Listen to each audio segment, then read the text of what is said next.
అవును దూరక పైన చూడ ఊరంలో కింద చూడ ఊరంలో అన్నిటికీ సందేహం వచ్చింది. పైన దేవులకు రాక్షసులకు పైన సుమరూపం అది. అవునా? భక్తులు భయపడుతున్నారు భూలోకంలో రూపకాలను చూసి.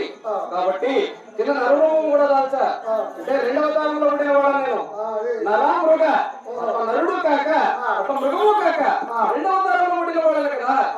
కాబట్టి నా పేరు చెప్తా విను. తదుపరి అడుగు.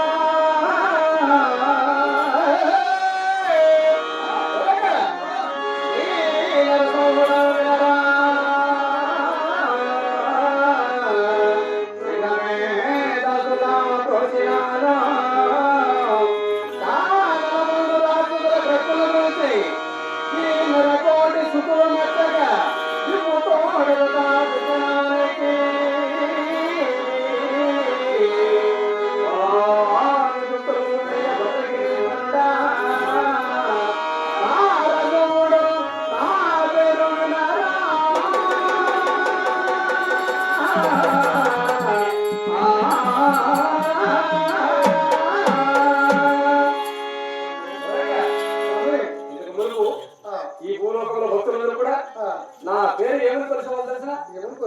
నరసింహదేవుడు అనేవాళ్ళు. ఇప్పుడు భక్తులందరూ కూడా దేవా దేవుడు ఈ భూలోకంలో జన్మించాడు కదా అని దేవదేవుడు అనే అమాయకత్వంలో భక్తులందరూ కొనియాడుతున్నారు. ఇప్పుడు దేవదేవుడు అనే అమాయకత్వం చేత ఇప్పుడు నా భక్తులందరూ కొలుస్తున్నారు. అవును. నాకు ఒక సందేహం. ఏమి? నువ్వు దేవదేవుడు అంటున్నావు. అవునా? నీ తల్లిదండ్రులు ఎవరు? నువ్వు ఎక్కడ జన్మించావు? ఓహో, అంటే నువ్వు ఎక్కడ జన్మించావు, నీకు ఈ ఉపకారం ఎందుకు వచ్చింది అనే సందేహము. ఈ సందేహం వచ్చిందా? నేను ఎక్కడ పుట్టేది, నేను ఎక్కడ జరిగేది, నేను ఎవరి కోసం భూలోకంలో జన్మించేది చక్కగా వివరిస్తా. కాబట్టి చెప్తా విను.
అవునా?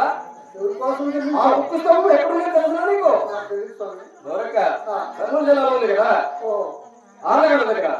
కింద దిగబాబులం ఉన్నది, పైన ఎగబాబులం ఉన్నది. ఎగబాబులంలో ఉక్కు స్తంభంలో జన్మించిన వాడు నేను. ఎగబాబులంలో ఉక్కు స్తంభంలో జన్మించి ఎవరిని సంహరించావు, ఎవరిని కాపాడావు? ఓహో, అంటే ఉక్కు స్తంభంలో జన్మించాలంటున్నావు కదా. ఏ రాక్షసుని సంహరించడానికి ఉక్కు స్తంభంలో జన్మించావు, ఏ భక్తుని కాపాడుకోవడానికి నీకు ఈ రూపాయలు వచ్చింది. అవునా? దూరక చెప్తాను.